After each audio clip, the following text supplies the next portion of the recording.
Et juste après, une de mes copines l'a vu en boîte de nuit et elle me l'a dit et il rentrait plus. Et quelques semaines plus tard, il rentrait, mais il rentrait trop tard, mais je pouvais rien dire sinon il allait me frapper et je gardais des preuves, etc. Et plus je gardais des preuves, plus il devenait agressif. Un jour, quand Ao avait 15 ans et Moumou avait 12 ans, et moi j'étais au travail ce jour-là, j'ai regretté de vous avoir laissé avec votre père, car Ao faisait ses devoirs et Moumou elle jouait, et son père est venu. Il la fixait et d'un coup il la frappe et elle commence à pleurer. Et Hao, grand frère protecteur qu'il est, il a poussé son père et il l'a insulté et il a fini par partir car il aimait Hao vu que c'est un garçon, mais pas Moumou car c'est une fille. Alors pourquoi il m'a gardé s'il ne m'a jamais aimé? Ah, alors, c'est une longue histoire encore, mais j'ai pas fini la moitié, il y a encore à raconter.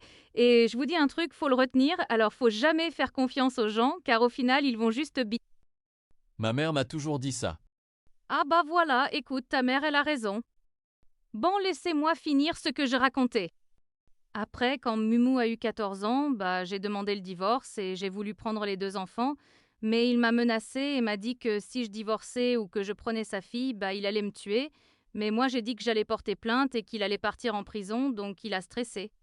Du coup, il a accepté de divorcer avec moi, mais qu'il devait garder des enfants. Et moi, bien sûr, j'ai refusé car il pouvait leur faire du mal, mais bien sûr, c'était pas si facile que ça et m'a menacé de me tuer si je lui donnais pas un des enfants. Du coup, j'ai voulu lui donner Ao car il était son fils et il pouvait se défendre vu qu'il avait 17 ans, bientôt 18 ans, donc il pouvait quitter le foyer.